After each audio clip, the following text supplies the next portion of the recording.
여러분 평안하셨습니까? 네. 너무 반갑습니다. 오늘 우리 집회의 표가 뭡니까? 보라, 내가 속히 어리니.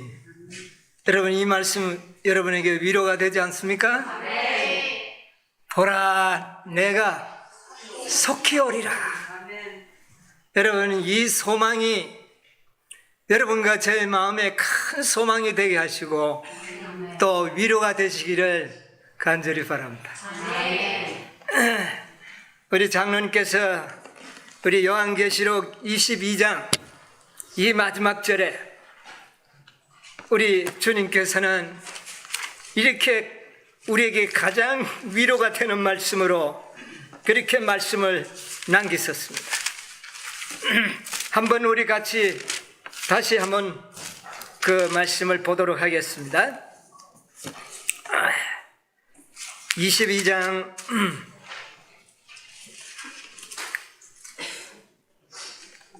20절에 이것들을 증거하시니가 가라사대 내가 진실로 속히 오리라 하시거늘 아멘. 주 예수여 오시옵소서. 우리 요한은 이 말씀으로 이 요한계시록을 끝내고 있습니다. 자, 한번 요즘 보니까 이 세상에도 구호를 많이 외칩니다. 그렇죠?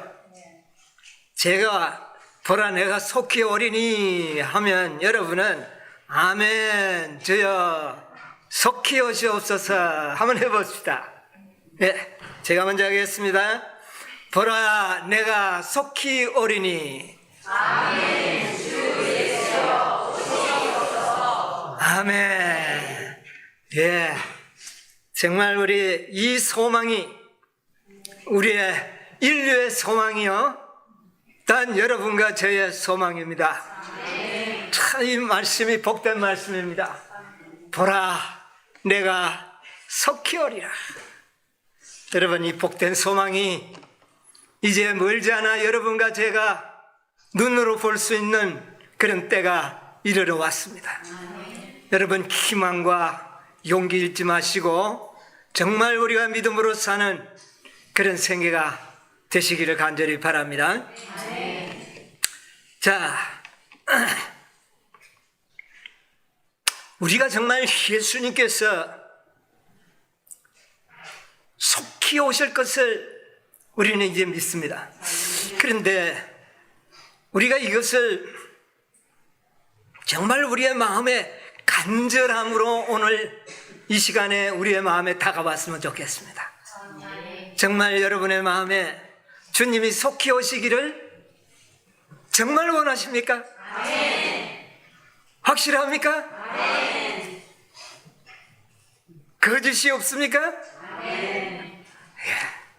정말 예수님이 속히 오셨으면 좋겠습니다. 여러분, 오늘 아침 잡수시고 난 다음에 쿵 하는 소리 들었습니까? 지진이 일어났어요. 저는 경보기가 울리더라고요. 여러분, 이것은 다니엘서 2장의 그 신상이 머리에 금과 은과 녹과 철의 무게를 이기지 못해가지고 지금 이 흙과 철로 만들어진 이 발이 지금 부스러지고 있는 소리들이에요. 그렇지 않습니까? 이 신상은 결코 오래가지 못할 신상입니다. 자연적으로 무너질 수밖에 없는 신상이에요. 이제 그 부스러지는 소리가 점차 우리에게 자주 들려오고 있는 겁니다. 여러분, 속히 오실 겁니다. 예, 저는 요즘 요한계시록을 좀 연구하면서 이제 6째 인까지를 쫙 공부를 하고 다니엘 7장을 공부를 했습니다. 그런데 이제 이 집회가 딱 시간이 되니까 7째 인이 딱 하나 남아 있어요. 그래서 오늘 7째 인을 또 한번 간단하게 연구를 해보려고 합니다. 자, 우리 계시록 8장에 이런 말씀이 기록되어 있습니다. 계시록 8장 1절에 일곱 죄인을 떼실 때에 하늘이 반시 동안쯤 고요하더니, 여러분, 일곱 죄인은 바로 요 한 절밖에 되지 않습니다. 다른 인들은 다 내용들이 있어요. 그런데 이 일곱 죄인은 하늘이 반시 동안 뭐 하더라? 이거 뭐 하는 장면입니까? 예수님께서 하늘을 떠나서서 이 땅에 오시는 그 기간이 반시간 동안 하늘은 예수님이 계시지 않는 공간이 될 겁니다. 반시 동안 하늘은 아버지 하나님도 우리 예수님도 계시지 않는 그런 공간이 될 겁니다. 그러니까 스스로 계신 분이 다 하늘을 비우고 지금 어디에 오시는 겁니까? 이 땅으로 오시는 겁니다. 그러면 하늘은 고요하겠습니까? 예, 예배할 대상자가 지금 하늘에는 계시지 않기 때문에 하늘은 고요할 것입니다. 반대로 이 땅은 어떻겠습니까? 하늘은 고요한데 이 땅은 어떻겠습니까? 시끄러울까요? 시끄럽다는 표현은 좀 아름다운 표현은 아닌 것 같고, 아마 대단한 놀라운 일이 이 땅에는 일어나게 될 것입니다. 자, 그 일을 성경에는 기록하고 있습니다. 데살로니가전서 4장 16절로 17절에 있는 말씀을 우리 한번 보도록 하겠습니다.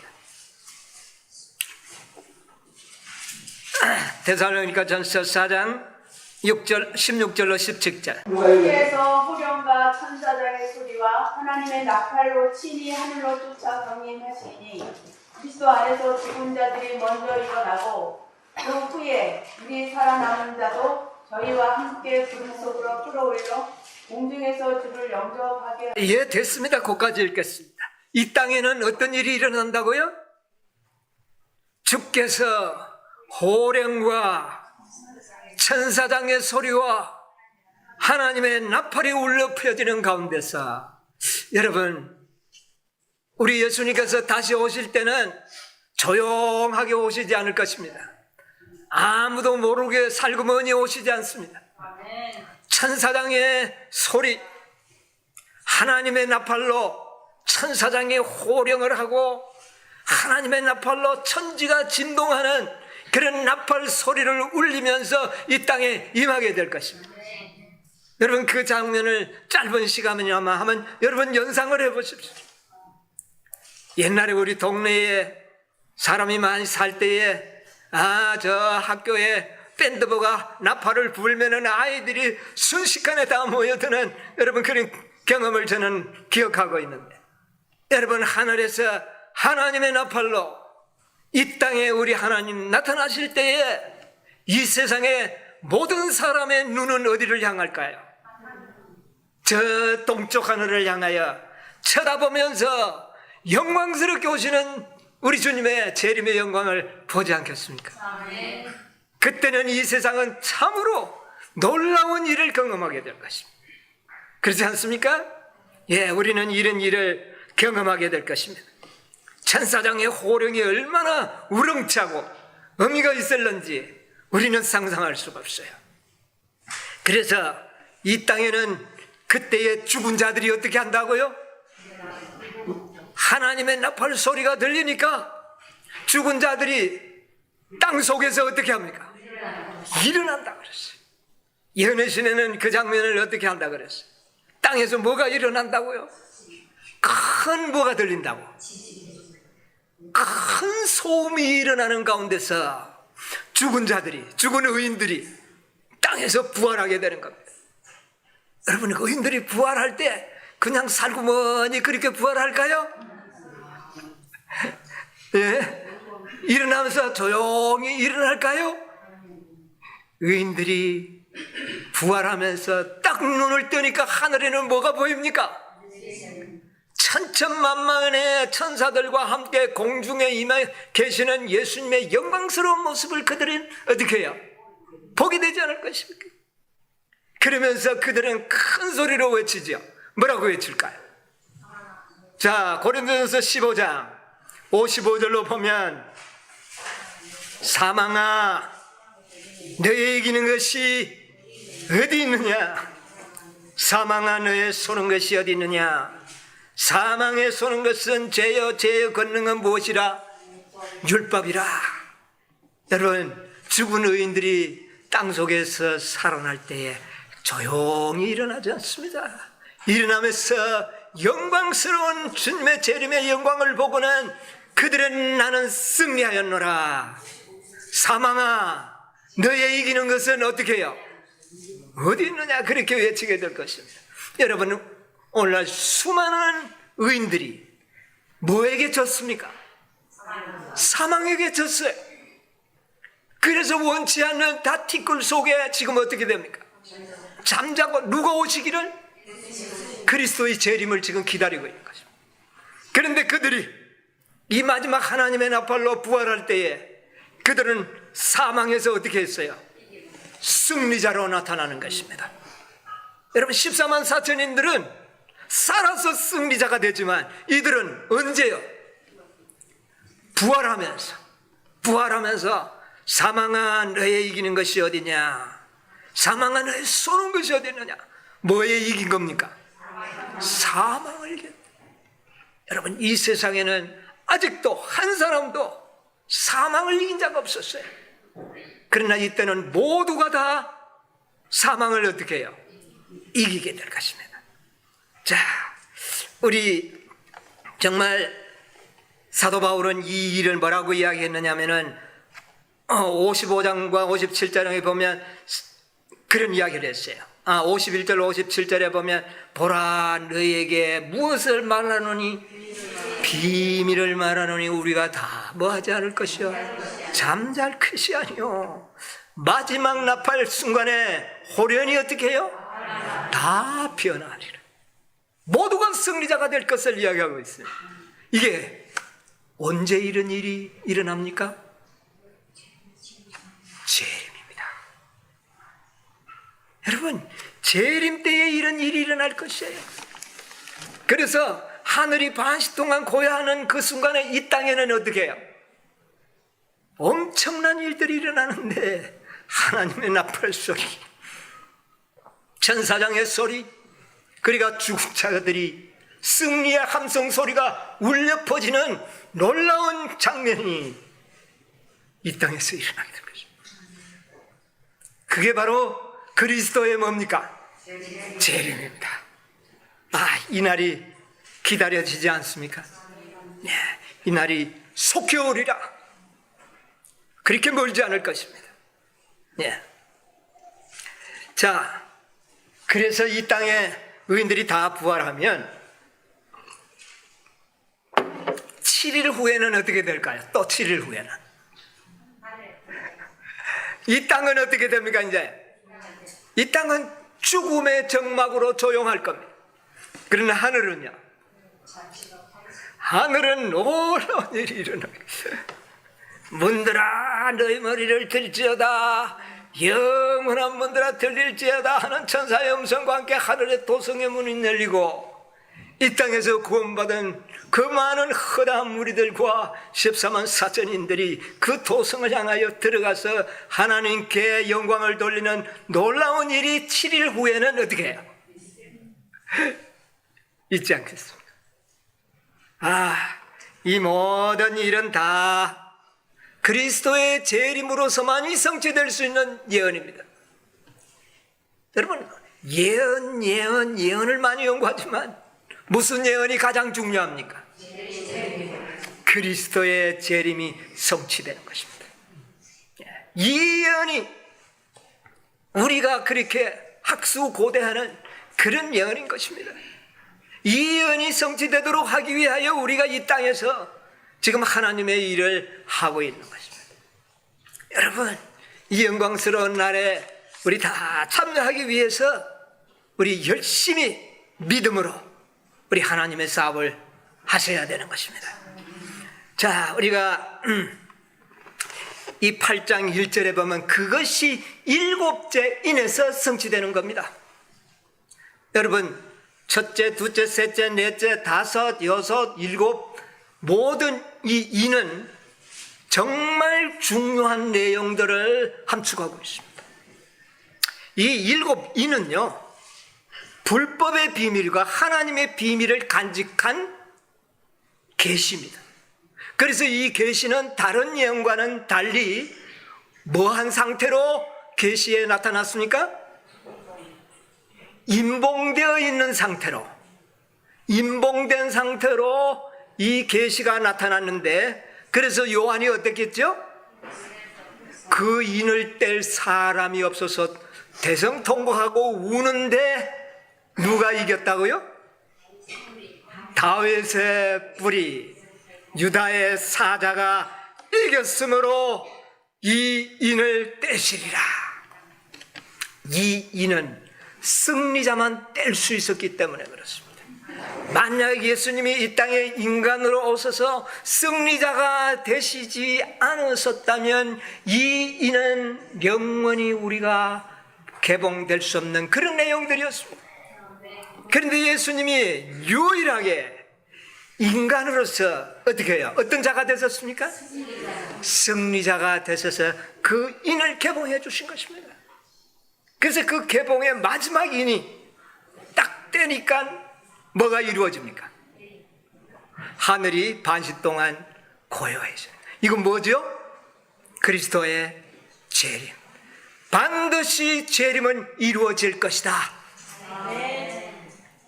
반드시 그리스도의 재림은 있을 것이다. 왜?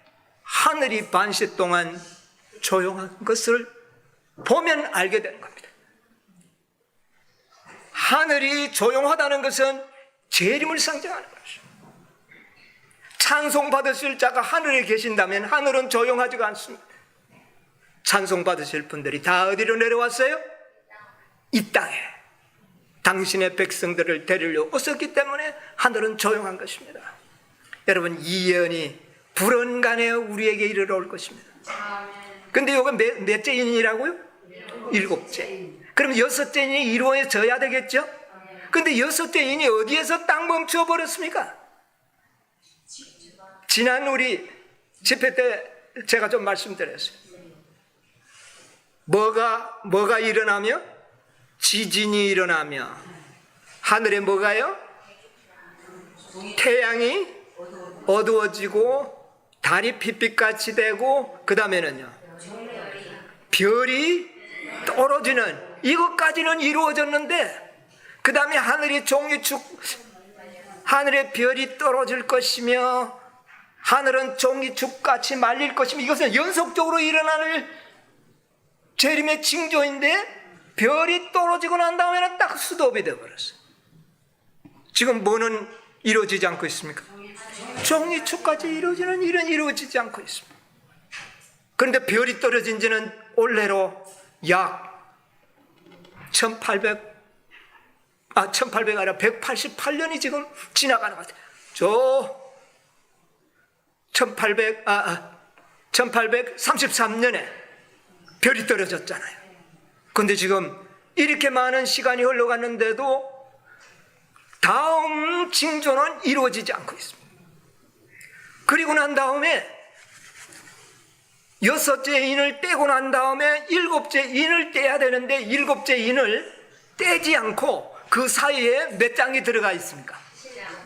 요한계시록 7장이 들어가 있어요. 여러분 그걸 발견하죠? 6째 인을 뗐으면 7째 인을 떼고 난 다음에 7장이 나와야 하는데 이상하게도 6째 인까지 떼고 그 다음에 7장을 보여주고 난 다음에 8장 1절에 7째 인을 떼고 8장 2절에는 어떤 내용이 나옵니까? 7 나팔이 나와. 이거는 전혀 또 다른 내용이에요.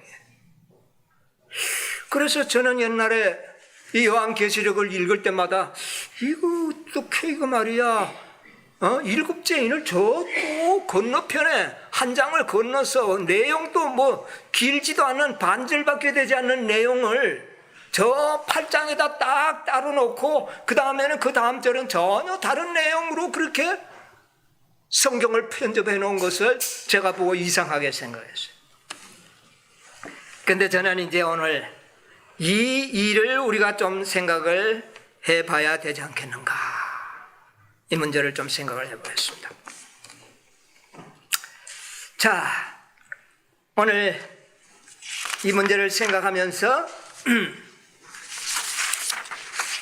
일곱인의 절정은 예수 그리스도의 재림인데, 그 절정이 재림인데,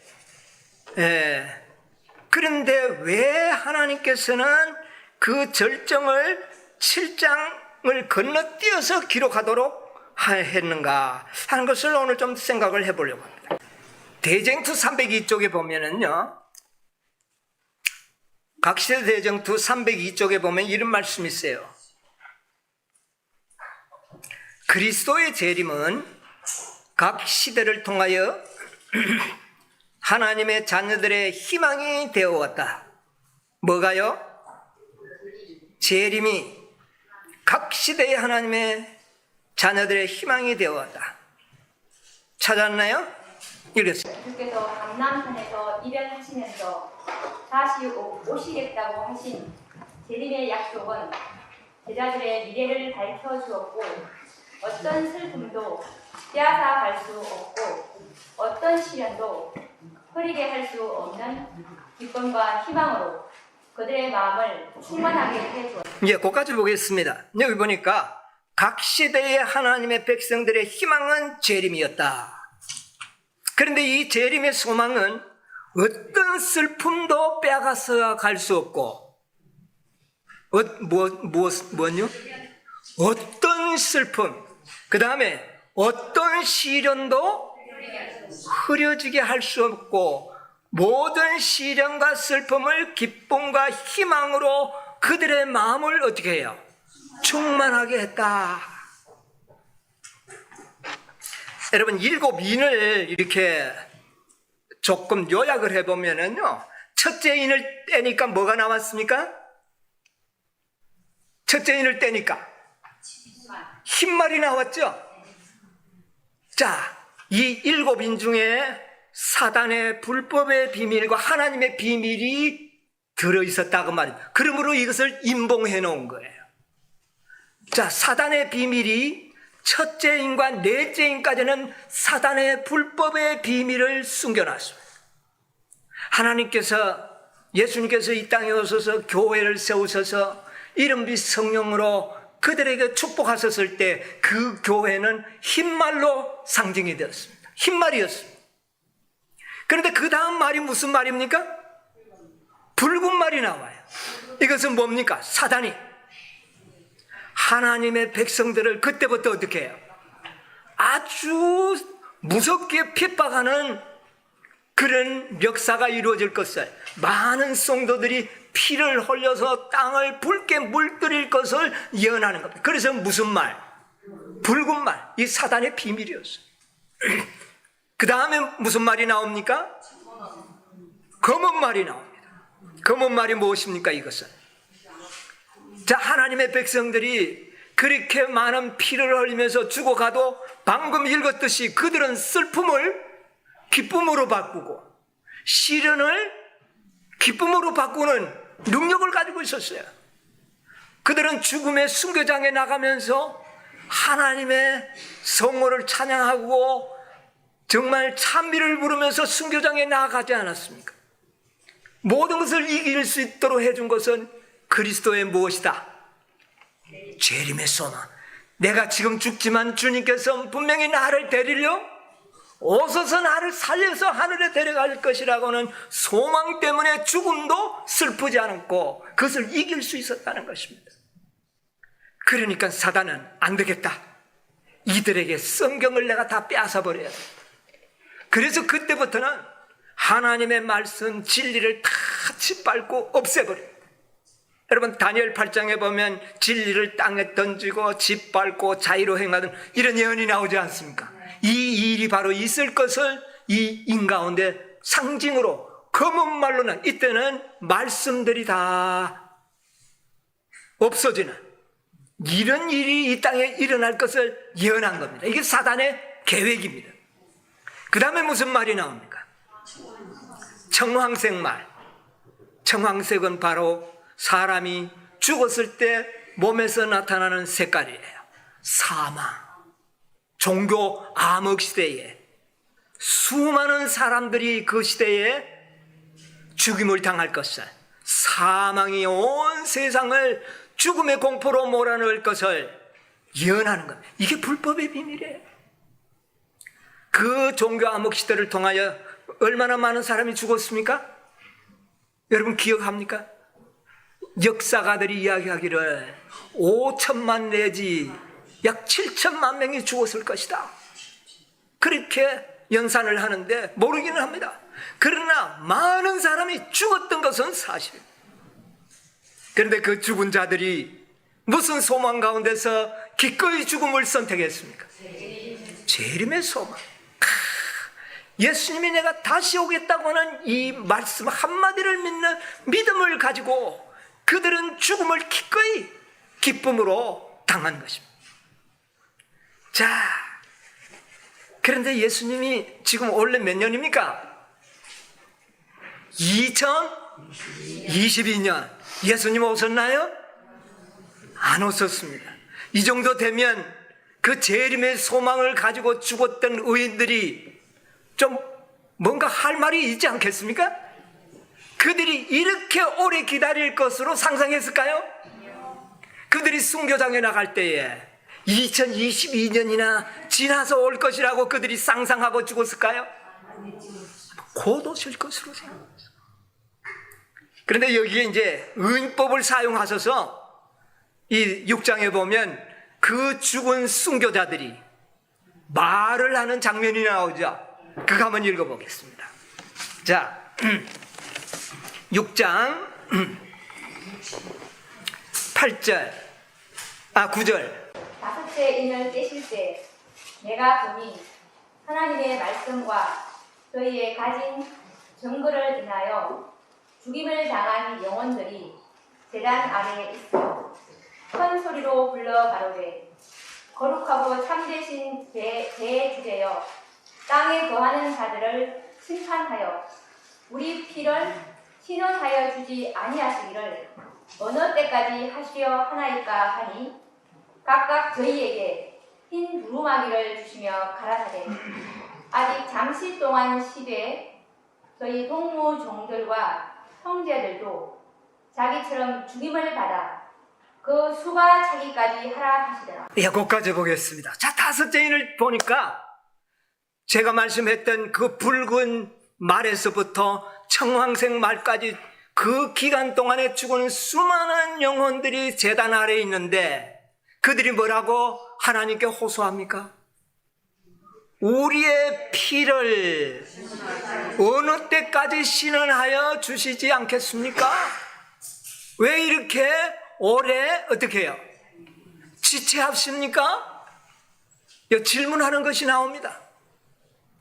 여러분, 이것은 그들이 비록 죽은 영혼들이 무슨 말을 하겠습니까? 그러나 예수님께서는 그 죽은 의인들을 마치 살아있는 영혼들처럼 그렇게 의인법을 사용해서 우리가 하고자 하는 질문을 그들로 하여금 대신하도록 하고 있는 거예요. 언제 우리의 신원을 들어주시겠나이까? 언제? 여러분, 이들이 죽을 때 아까도 말씀드렸지만 이렇게 오랫동안 그네들이 땅 속에 잠잘 것이라고 상상하지는 않았을 것이라는 것입니다. 그러나 여기에 계시 가운데 나타나는 이 사람들은 분명히 뭔가 하나님의 뜻을 신뢰하고 믿고 다 죽은 자들이죠. 그렇기 때문에 죽은 자들이 이런 말을 할 리는 없고, 이것은 참으로 하나님의 재림을 간절히 기다리며 살아갈 마지막 하나님의 백성들을 대신하여 이들이 지금 질문하는 형식으로 말하고 있다고 봐야 되는 것입니다. 자, 그런데 이제 보세요. 그런데 지금 이들이 지금 기다리고 있는데 예수님이 오지 않으니까 이런 언제 오시려나이까 했는데 여기 답변이 뭐라고 나옵니까? 너희들처럼 죽임을 받아 형제들이 그 동무들이 너희 동무들의 뭐가 차기까지? 수요가 차기까지 기다리라. 이게 만족한 대답이 되나요? 언제까지 그러면 언제 시기만 알려 시기를 묻는데 시기도 답을 안 하고 대신 뭐를 가르쳐 줍니까? 수가 차기까지 기다리라. 그래놓고는 다섯째 이내는 몇 명이 수요가 찬다는 그 한계점을 나타냈나요? 안 나타냈나요? 그러면 이 죽은 영혼들이 이거 도대체가 더 답답하네. 시기도 안 가르쳐주고 또 뭐 몇 명 수요가 찬다는데 몇 명이 차는지도 모르지 않습니까? 이건 정확한 대답이 아니잖아요. 그러면 우리 주님께서 간절하게 시기와 때를 아는 이들에게 그 수요가 몇 명인지 대답을 해주지 않은 채 일곱째 인이 끝나버린다면 우리 주님이 그런 분이시겠습니까? 절대로 그런 분이 아닙니다.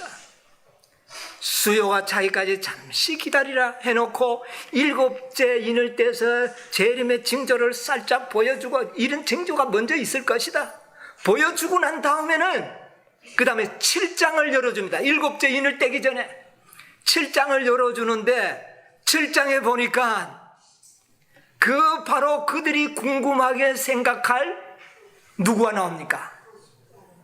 너희들처럼 죽임을 받아 그렇게 수요가 어떤 자들이 채워지기까지 살아계신 하나님의 인을 받은 자들이 몇 명? 14만 4천인. 여기에 대답이 나오는 겁니다. 이들이 누구의 동무들이에요? 순교자들의 동무. 그래서 너희들의 동무가 수요가 차기까지 기다리라. 그런데 사람들은 연구를 안 하면 그 동무가 몇 명인지도 모르는 채 오늘날 많은 사람들이 지나고 있습니다. 이들은 제단 안에 피를 뿌린 순교자들의 친구가 아닌 것입니다. 순교자들의 친구들, 이 친구들의 수요가 찬다. 그것이 7장에 자 4절에 뭐라 그랬어요? 내가 입맞은 자의 수를 들으니 이스라엘 자손의 각 지파 중에서 입맞은 자들이 14만 4천이니 예, 살아계신 하나님의 인을 받은 자들이 몇 명이 될 것이다? 14만 4천. 이것이 바로 제단 아래 죽은 영혼들의 답변의 정답이 여기에 나와 있습니다. 몇 명? 14만 4천. 죽임을 받아. 이게 죽임을 당한 순교자들의 친구인데 이들이 죽은 자가 아니라 뭐라고요? 이미 알잖아요. 이들은 스파조가 아닌 순교자들은 스파조예요. 그러나 죽음을 받은 자들은 뭐라고요? 아포크테이노. 이거는 뭐냐면은 사형 언도를 받은 사람들. 사형 언도를 받은 사람. 여러분 14만 4천인들은 모두 무슨 언도를 받게 됩니까? 사형 선고를 받게. 아포크테이노가 되는 거예요. 이들의 수요가 차기 때까지 기다리라. 여러분 연구하면 이것이 나오는 거예요. 네. 그런데 이 대답이 속 시원한 대답입니까? 예? 14만 4천이 수가 차기 기다리는데 이게 속 시원한 대답이에요? 시원하지 않죠. 14만 4천인이 언제 찹니까? 그렇지 않겠습니까? 예, 우리 그거 다 예수님 이번 집회 예수님한테 한번 물어보자고요. 14만 4천인의 수요가 언제 찰는지. 이것도 주님께서는 제단 아래 있는 영혼들에게 가르쳐 주셨습니다. 이것을 아는 것은 우리들의 특권이기도 합니다. 네, 이것은 잠시 좀 두고. 자, 그런데 우리 주님께서는 이런 말씀도 하셨어요. 요한복음 14장 1절로 3절 한번 읽어보세요. 자, 우리 다 같이 외울 수 있죠? 한번 외워볼까요? 너희는 마음에 근심하지 말라. 하나님을 믿으니 또 나를 믿으라. 그렇지 않으면 너희에게 일렀으리라. 내가 너희를 위하여 저소를 예비하러 가노니 가서 너희를 위하여 저소를 예비하면 내가 다시 와서 너희를 내게로 영접하여 나 있는 곳에 너희도 있게 하리라. 자, 뭐라 그랬습니까? 저소를 예비하면 어떻게 해요? 내가 다시 와서 너희를 내게로 영접하겠다.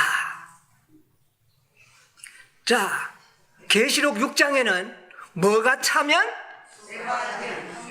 수요가 차면 그랬죠.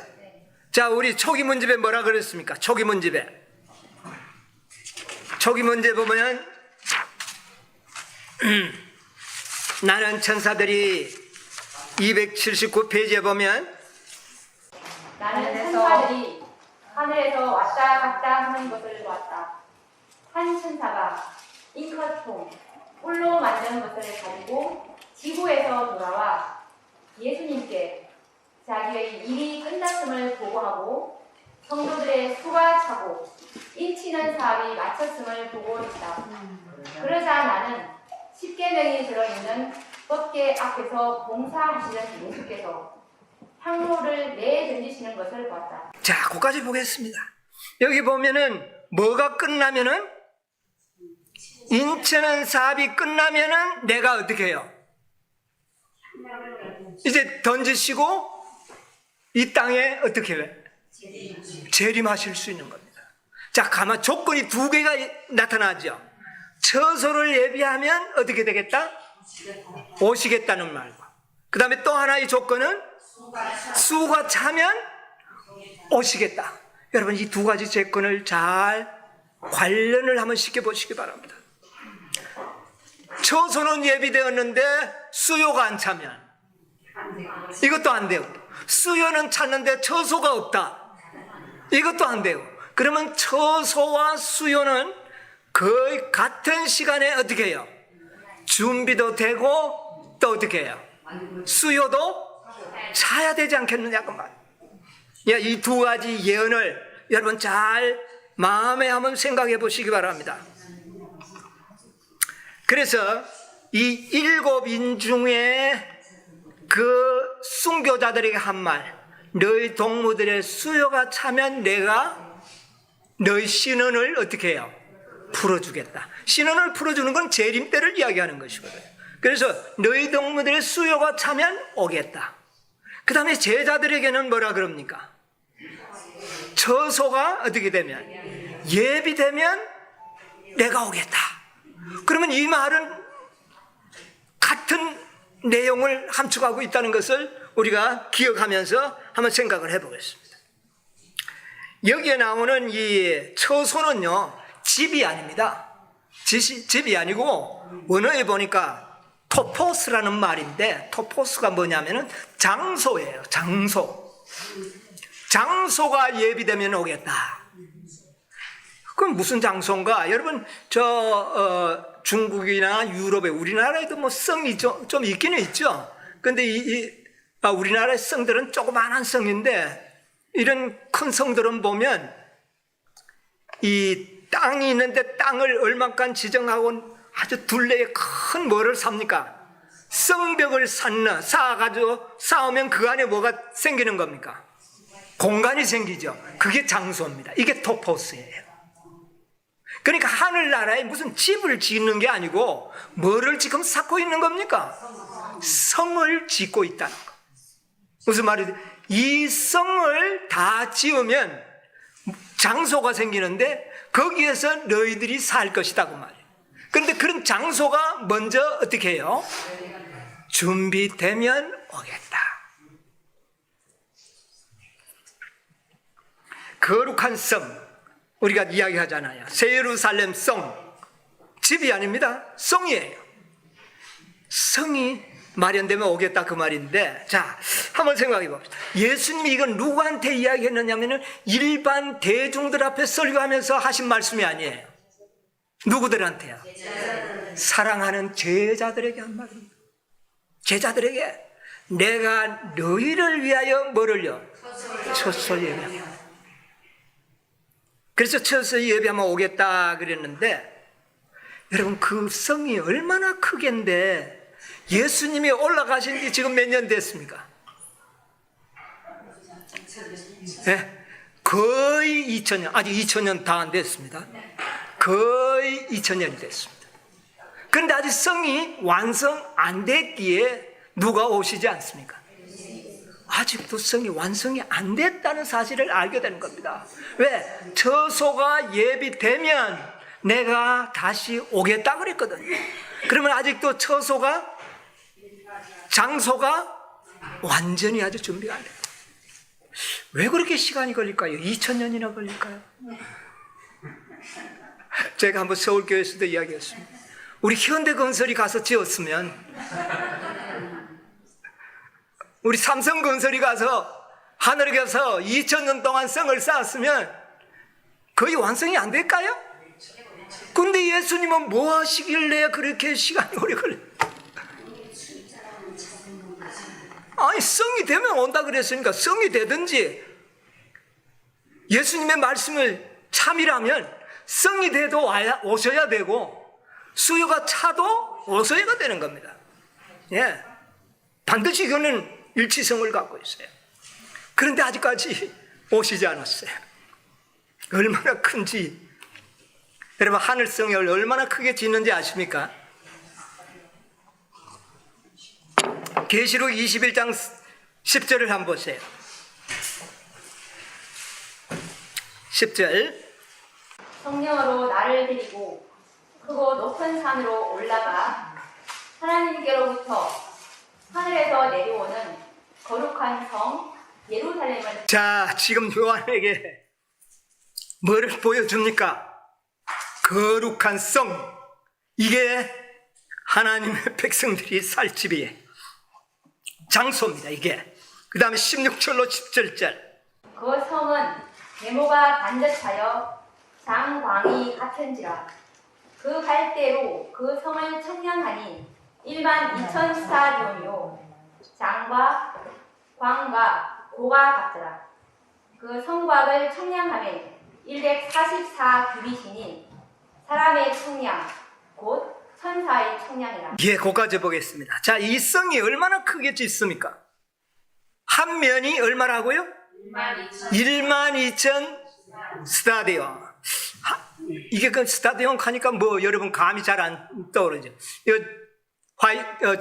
SD 주석 책을 보니까요, 1스타디온이 185m랍니다. 185m. 그러면 185 곱하기 12,000 하면 몇 킬로 나옵니까?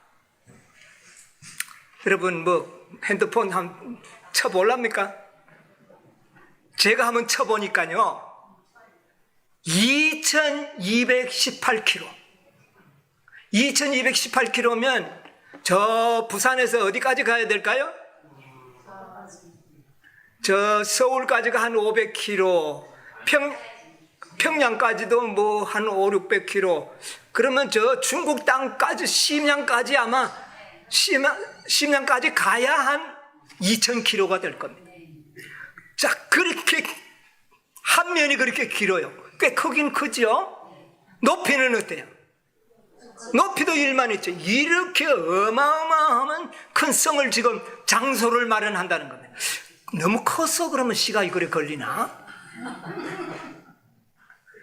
예수님이 말씀으로 우주를 창조하신 분이 그까지 성이 크다고 그렇게 시간이 걸릴 필요는 없지 않습니까?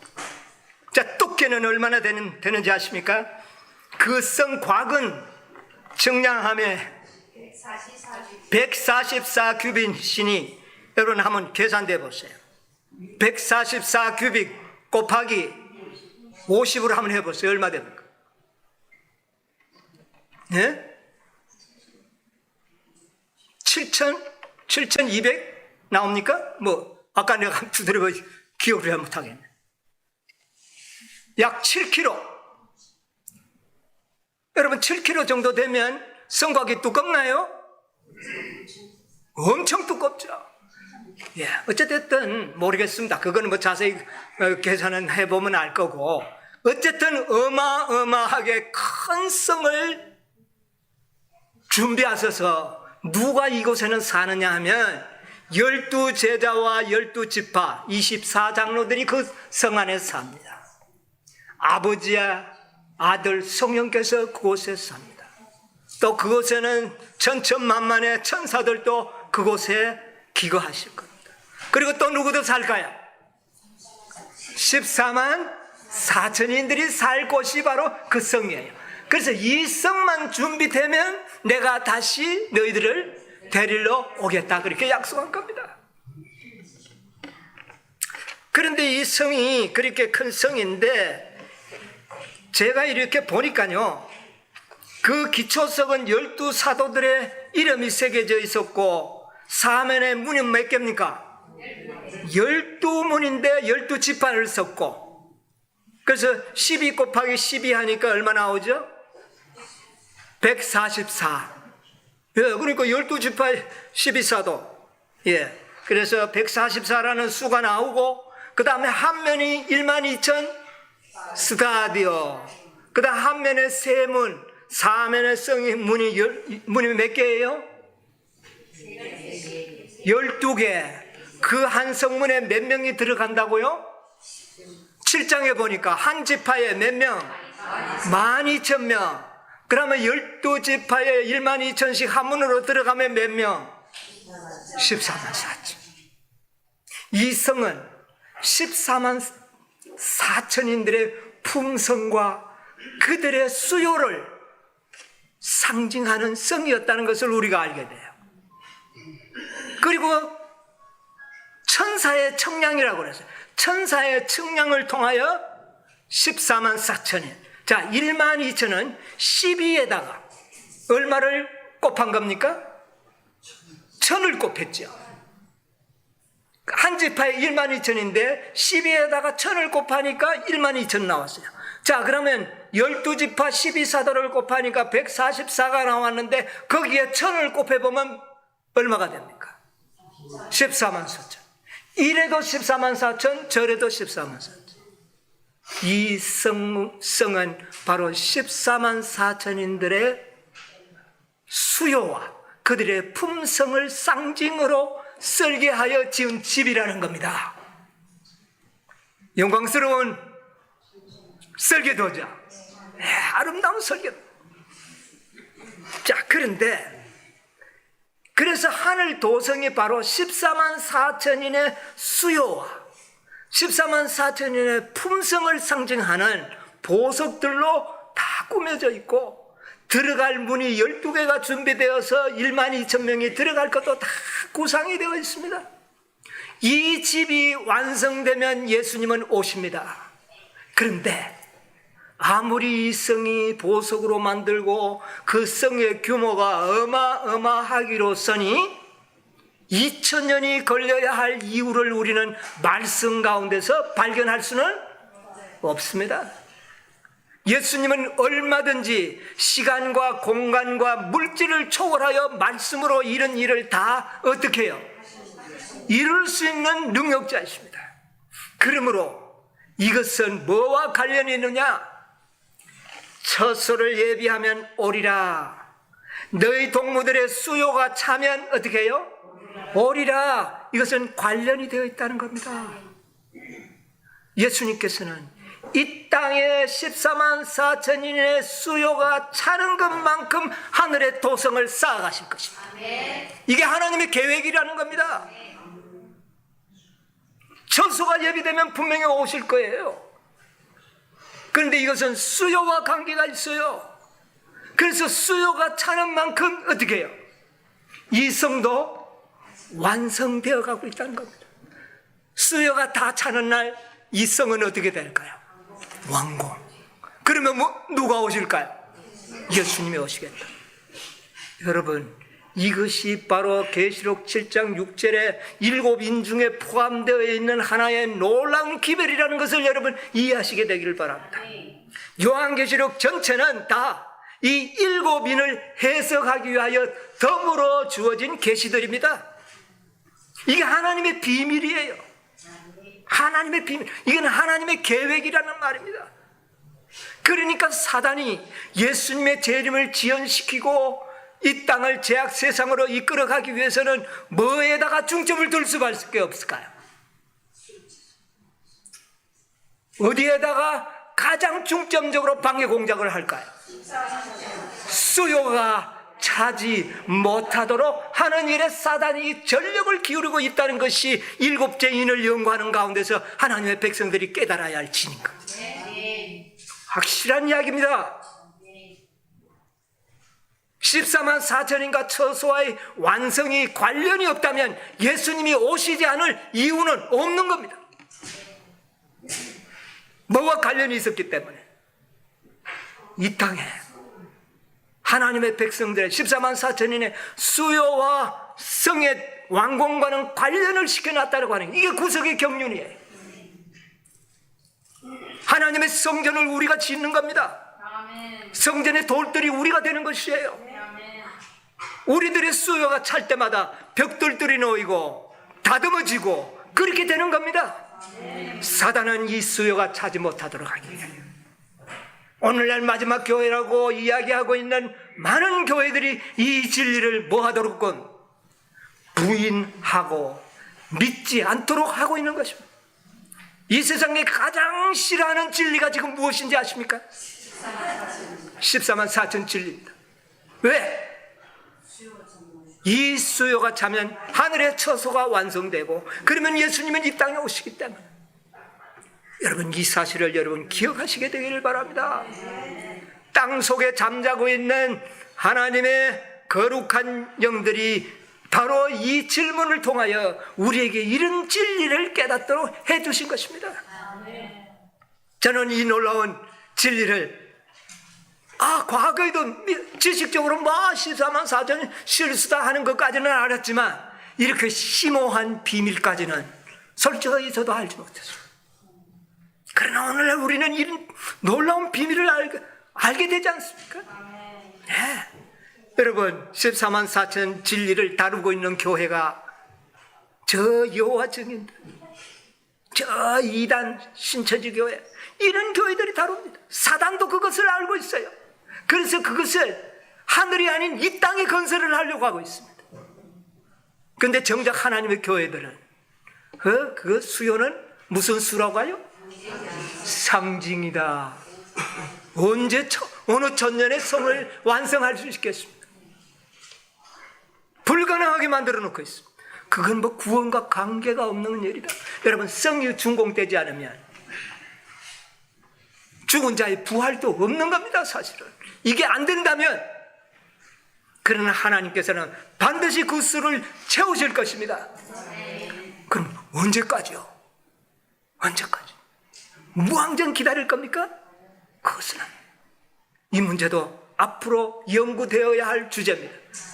이번에는 연구할 시간이 없어요. 다음에 분명히 연구할 거예요. 분명히 이 대답도 주님께서는 주셨습니다. 안 그런다면 죽은 의인들이 가만히 있지 않을 겁니다. 언제까지 됩니까? 수요가 이래 차서 언제까지 됩니까? 이 땅에 이 진리를 가르치는 데가 없지 않습니까? 뭐 그 진리를 믿고 있는 사람이 몇몇 밖에 안 되는데 그들이 언제 다 됩니까? 그러니까 예수님께서 뭐라 그런지 아십니까? 아니다. 힘으로 능으로 되지 않으면 내가 어떻게 하겠다? 나 신으로 이룰 거다. 어느 기간 때까지 안 될 때는 나의 신으로 이루어서 너의 소원을 내가 풀어줄 거다. 약속을 하시는 겁니다. 그런데 그 절정의 순간이 바로 14만 4천인과 관계가 있다는 겁니다. 우리의 인간 능력으로 되지 아니하면 하늘의 성령의 능력으로 이 일을 이루실 것이다. 14만 4천이는 수요를 채울 것이라는 것입니다. 저는 이거 예언을 깨닫고 날 때 참으로 마음에 기쁨이 있었습니다. 전에는 늘 그 의혹을 떨쳐버릴 수가 없었어요.